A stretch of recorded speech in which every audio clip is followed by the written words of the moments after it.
नमस्कार, स्वागत है आपका द फोर्थ स्टेट यूट्यूब मंच पर। मेरा नाम है रविंद्र सिंह शोरा। हम लोग आज अगर आज़ाद हैं तो किसके वजह से? देश के सिपाहियों की वजह से, भारत के वीर सैनिकों की वजह से। और एक सैनिक अगर सुप्रीम सेक्रीफाइस यानी अपने ज़िंदगी को देश के लिए बलिदान कर देता है, तो क्या उसको इस बात का भी अधिकार नहीं है कि उसको सम्मान मिले? क्या वो सम्मान का भी अधिकारी नहीं है?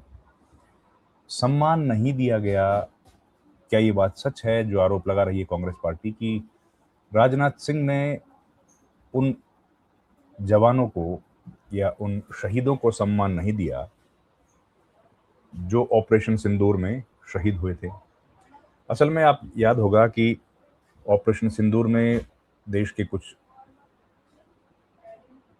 ऑपरेशन चला था, उसमें 6 शहीद हो गए थे। 6 हमारे जो सैनिक हैं उनके नाम आज सामने आए हैं। पहली दफा उनके नाम सामने आए हैं। इसके पहले आज तक सरकार ने उनके नाम कभी भी सार्वजनिक नहीं किए। उनके नाम जो हैं वो इस तरह से हैं। पहला नाम, ये जो शहीद हैं इनमें पहला नाम है Subedar major Pawan Kumar, headquarters 10 infantry brigade. Rifleman Sunil Kumar, Vir Chakra of 4th Jammu Kashmir light infantry. Lance Naik Dinesh Kumar of 5 field regiment. Aviation technician Mude Murali Naik of 851। ये बताए जा रहे हैं कि ये जो हैं ये मुरली नायक शायद ये अग्निवीर भी थे। हविलदार सुनील कुमार सिंह, अगला नाम है Havildar Sunil Kumar Singh of 237 field workshop company and sergeant Surendra Kumar, Vayu medal of 39 wing. ये इतने लोग शहीद हो गए। और जब जुलाई के महीने में चर्चा चल रही थी सदन में, तो राजनाथ सिंह ने क्या कहा था, जरा एक बार वो भी आपको सुनना बड़ा जरूरी है। और ये आज कैसे सामने आया ये भी आपको जानने की जरूरत है। सबसे पहले सुनिए राजनाथ सिंह ने, तब जब ये चर्चा चल रही थी तब राजनाथ सिंह ने क्या बोला था सदन के भीतर। आपको प्रश्न पूछना है तो यह पूछिए, आपको प्रश्न पूछना है तो यह पूछिए कि इस ऑपरेशन में क्या हमारे जवान सैनिकों को कोई क्षति हुई है, तो उसका उत्तर है नहीं। देखिए, आप विपक्ष को बोल रहे हैं कि अगर आपको सवाल पूछना है तो ये पूछिए कि क्या हमारे कोई सैनिकों की क्षति हुई है। उसका जवाब उन्होंने दिया नहीं। बहुत बड़ी बात है। आज ये सवाल उठ रहा है कि सदन के भीतर उन्होंने जो बात कही थी उसके दो कारण हो सकते हैं। या तो राजनाथ सिंह को खुद को ही नहीं पता था कि ऐसा हुआ है, मतलब उनको ही अंधेरे में रखा गया और ये जानकारी उन्हीं को नहीं दी गई, या फिर उन्होंने जानबूझकर झूठ बोला है।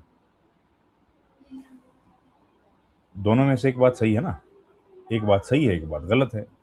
तो आपको क्या लगता है कि राजनाथ सिंह को जानकारी नहीं होगी या फिर उन्होंने किसी के कहने पर झूठ बोला सदन के भीतर?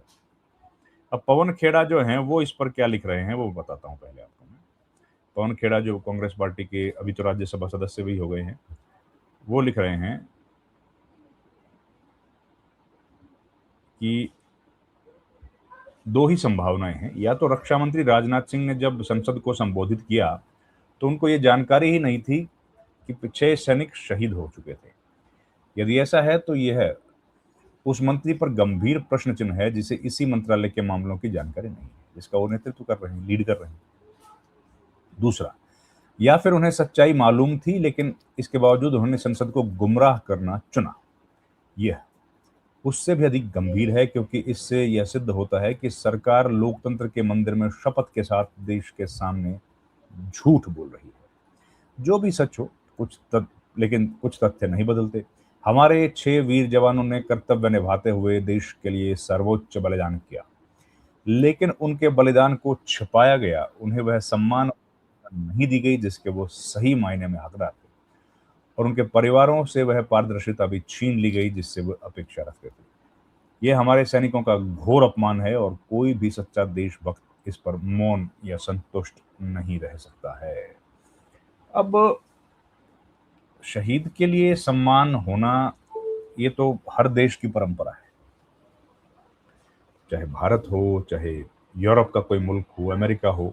जो देश युद्ध में जाता है, जिस भी देश के सैनिक युद्ध में जाते हैं, अगर वो वीर गति को प्राप्त होते हैं तो उनका सम्मान किया जाता है, और अगर वो जीत कर लौटते हैं तो भी उनका सम्मान किया जाता है। ऐसी स्थिति में भारत अपने सेनानियों का सम्मान क्यों नहीं कर रहा?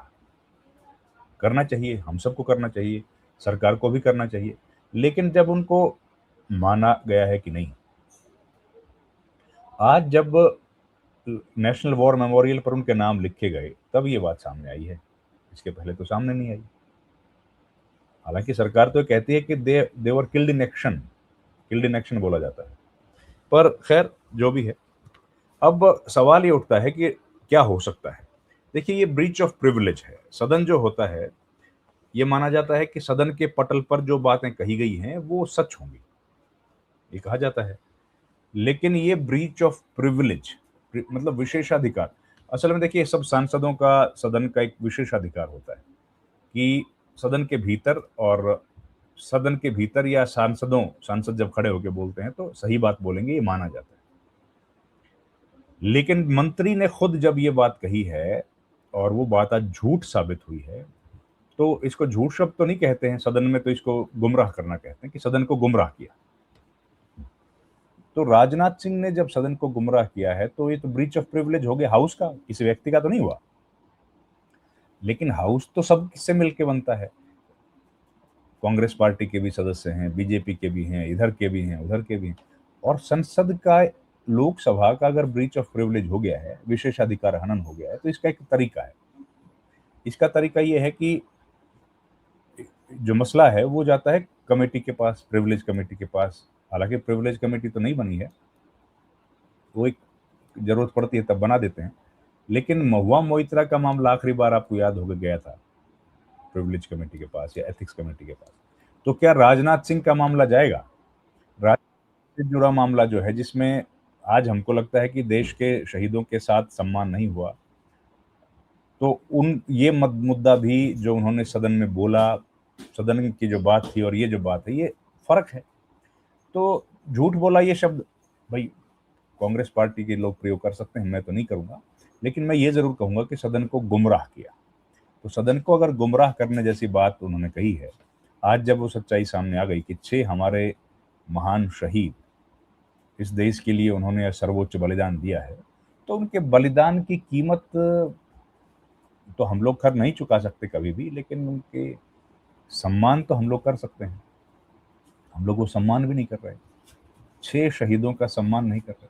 हाउस में हमने इस मसले को लेकर के झूठ बोल दिया, ये गुमराह कर दिया हाउस को। आज तो सच्चाई सामने आ गई है, अब तो सरकार को आगे बढ़ के बोलना चाहिए, और मिनिस्ट्री ऑफ डिफेंस को बोलना चाहिए, मिनिस्टर ऑफ डिफेंस को बोलना चाहिए, या फिर नहीं, जिनमें 2 सेनाओं के, एक तो एयरफोर्स के थे और 5 जो हमारी भारतीय सेना के थे, उन लोगों को सच्चाई बतानी चाहिए।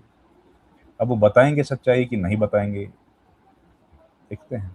लेकिन ये सब हिंदुस्तानियों के दिल में कड़वाहट छोड़ के जाने वाली बात है कि आज क्या हमारी राजनीति उस स्तर पर पहुंच गई है जब मिनिस्टर्स सदन में खड़े होकर इस तरीके से झूठ बोलेंगे, ऐसा झूठ बोलेंगे, ऐसे गुमराह करेंगे। ओपोजिशन झूठ बोल रहा है, कह रहा है कि झूठ बोला है, हम लोग कह रहे हैं कि गुमराह किया है। चलिए, इस वीडियो में इतना ही। आपसे गुजारिश है, हमारे चैनल को प्लीज लाइक, शेयर, सब्सक्राइब जरूर कीजिए। आपको बहुत बहुत धन्यवाद। Thank you very much. नमस्कार।